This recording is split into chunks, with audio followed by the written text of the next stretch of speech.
আরে আমরা ভারতীয় জনতা পার্টির কার্যকর্তা, মমতা ব্যানার্জি যদি বিপ্লবের কথা শুনে তো শুনো, যদি 370 উঠাতে পারি, আর্টিকেল 35 সমাপ্ত করতে পারি, জম্মু কাশ্মীরকে টুকরা করতে পারি, তো মনে রাখবেন পশ্চিমবঙ্গ কি? পশ্চিমবঙ্গ আপনার না, পশ্চিমবঙ্গ আপনার না, আপনার ভাই বোন না। পশ্চিমবঙ্গ পশ্চিমবঙ্গের মানুষের, এই রাজ্যে বসবাসকারী যারা বাঙালি, যারা রাজবংশী, যারা চা বাগানি, যারা নেপালি, তাদের পশ্চিমবঙ্গ। আপনার আর আপনার ভাইপো যান বাংলাদেশে গিয়ে ওই সরকারের সঙ্গে থাকুন, ওখানে গিয়ে আজান দিন, এখানে নয়। এখানে মানুষ পুজোই দিবে। আর আমি বলছি, যারা এখানে জন্মগ্রহণ করেছেন ভারতের মাটিতে 2002 সালের আগে যাদের কাগজপত্র আছে, এরা হিন্দু হোক, মুসলমান হোক, খ্রিস্টান হোক, এরা থাকবে, এরা ভারতীয়। কিন্তু 2002 পরে যারা এসছে, এক ব্যক্তি মমতা ব্যানার্জি রেখেছে খাতে ভূমির মধ্যে, একটিও রাখতে পারবে না। ভুলে গেছেন মমতা ব্যানার্জি? 370 উঠাতে পারে অমিত শাহ। যে মানুষ ভেবেছিল একসময় কমিউনিস্ট ছিল 34 সাল এখানে, কমিউনিস্টরা বলতো 370 মধ্যে হাত লাগালে ভারতে আগুন জ্বলে যাবে, রাম মন্দির বানানো হলে আমাদের দেশ অন্ধকার হয়ে যাবে, মুসলিম দেশ তেল দেবে না। এই তো শুনতাম কাহিনী ছোটবেলা থেকে আমরা কমিউনিস্ট নেতাদের মুখে। নরেন্দ্র ভাই মোদীর নেতৃত্বে রাম মন্দির হয়ে গেছে, 370 উঠিয়ে তুলে দিয়েছি। দেশের মধ্যে সবচেয়ে বেশি মহিলা এবং মেয়ে নিখোঁজ, এনসিআরবি রিপোর্ট। সবচেয়ে প্রগতিশীল মহিলা যেই প্রদেশের মধ্যে থাকে, সেই প্রদেশে 60,000 মহিলা থানার মধ্যে নিখোঁজ হয়ে আছে। এদের কোনো হদিশ নেই, কোথায় গেছে? মহিলা মুখ্যমন্ত্রী, 60,000 মহিলা মেয়ে গায়েব হয়ে গেছে। আর উনি মুখ্যমন্ত্রী, ওনার কাছে দায়িত্ব রয়েছে, উনি আজ পর্যন্ত একটা মেয়েকে বের করতে পারলেন না। কোথায় গেল? কারণ কি, উনার পার্টির লোকেরাই তো মেয়ে পাচার করে, মানুষ পাচার করে, তারপরে সিবিআই কেস হয়েছে, ইডি রেড করেছে। উনি কিভাবে বের করবেন? ওনার মন্ত্রী, শিক্ষামন্ত্রী, সবার চাকরি গেল, পয়সা যারা চাকরি পায় না, সিবিআই রেড করার পর তার ঘরের মধ্যে 50 কোটি টাকা। ওনার মন্ত্রী, শিক্ষামন্ত্রী, সবার চাকরি গেল, পয়সা যারা চাকরি পায় না, সিবিআই রেড করার পর তার ঘরের মধ্যে 50 কোটি টাকা ক্যাশ, বান্ধবী সহ 105 কোটি টাকার অবৈধ সম্পত্তি। এগুলি কি একলা পার্থধার? আপনাদের মনে হয় যে এতগুলো টাকা বাড়িতে রেখেছে আর অবৈধভাবে চাকরি দিয়েছে, মুখ্যমন্ত্রী জানে না? আমি মুখ্যমন্ত্রী ছিলাম, আমি জানি। মুখ্যমন্ত্রীকে না জানিয়ে কোন মন্ত্রী কোনো কিছু করতে পারেন না। তার জন্য রেসপন্সিবিলিটি মমতা ব্যানার্জির জন্যই ফিক্স হয়। রিক্রুটমেন্ট বোর্ডটা মমতা ব্যানার্জি স্বয়ং বানান। আর কোথায় যাব? ভাত তো না খেয়ে থাকতে পারবো, ইজ্জতটা তো লাগবে।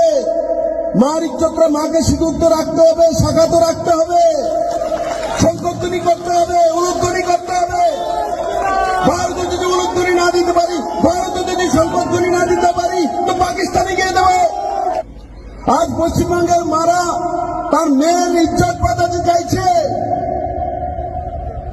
তার সংস্কার বাঁচাতে চাইছে, দুর্গাপূজা করার ব্যবস্থা চাইছে, কালী পূজা করার ব্যবস্থা চাইছে, সরস্বতী পুজো যাতে করতে পারে, সরস্বতী পুজোর দিন যাতে ছোট্ট মেয়েটা শাড়ি পরে গিয়ে অঞ্জলি নিতে পারে, সেটা চাইছে।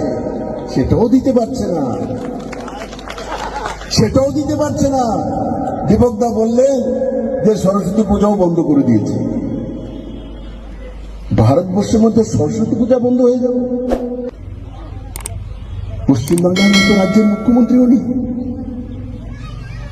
ওই দিন একটা কারখানাতে আগুন জ্বলল, অফিসিয়ালি এখনো ডিক্লেয়ার হয়নি। টিভিতে আপনারা দেখেছেন যে 35টা লোকের হুদিশ নেই, 7-8টা লাশের তো ডিক্লেয়ার করেছে, কিন্তু আজকে 2 দিন 3 দিন হয়ে গেল, মুখ্যমন্ত্রী একবার সেই পরিবারটির কাছে যায়নি, একটা ফোন পর্যন্ত করেনি, ওখানে একবার দাঁড়ায়নি পর্যন্ত। কত নির্মম মুখ্যমন্ত্রী! যখন ভাইপোর ঘরে চিঠি যায়, তখন উনি দৌড়ে চলে যান ঘরের মধ্যে। গরিবের ঘরে আগুন লাগলে মমতা ব্যানার্জি যাবে না। মানুষ এখন মমতা ব্যানার্জির কাছে চাকরি চায় না, মমতা ব্যানার্জির কাছে রাস্তা চায় না, মমতা ব্যানার্জির কাছে স্কুল চায় না। ওরা জানে, পশ্চিমবাংলার মানুষ জেনে গেছে উনি স্কুল দিতে পারবেন না, স্কুল বন্ধ করাতে পারবেন, উনি টিচার দিতে পারবেন না, টিচারে পয়সা দিতে পারেন, উনি রোজগার দিতে পারবেন না, ভাইপুকে রোজগার দিতে পারেন। বাংলার মানুষ বুঝে গেছে, বাংলার মানুষ একটা জিনিস চায়, সেটা নিজের মেয়েকে বাঁচিয়ে রাখতে চায়, তার মেয়ের ইজ্জত বাঁচাতে চায়। কারণ ডক্টর এমডি পাস মেয়ে আরজি করে যে চিকিৎসা করে কেউ গেলে তার দর্শন করে মেরে দেয়।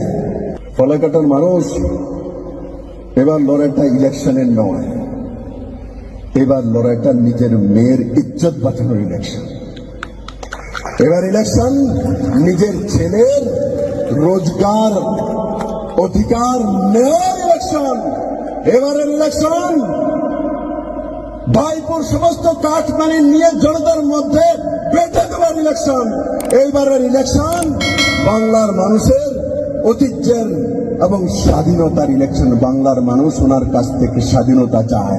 উনি গুন্ডা দিয়ে আর পুলিশ দিয়ে জনতাকে আটকিয়ে রাখবে। ভারতবর্ষের প্রথম ফিল্ম ইন্ডাস্ট্রি টালিগঞ্জে কলকাতাতে, সেটা শিফট হয়ে চলে গেল মুম্বাইতে।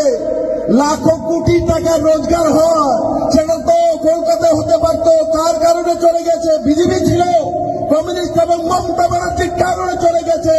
আর লাখো কোটি রোজগার থেকে বাংলার ছেলেমেয়েরা বঞ্চিত হয়ে গেছে। ভারতবর্ষের প্রথম স্টিল প্লান্ট দুর্গাপুরে তৈরি হয়ে গেছে, দুর্গাপুরে তৈরি হয়েছে। কিন্তু আজ সেই দুর্গাপুরের কাঠপানি খেয়ে ভাইপুর মোটা হচ্ছে, আর সেই দুর্গাপুর আজ বদনাম হয়ে গেছে।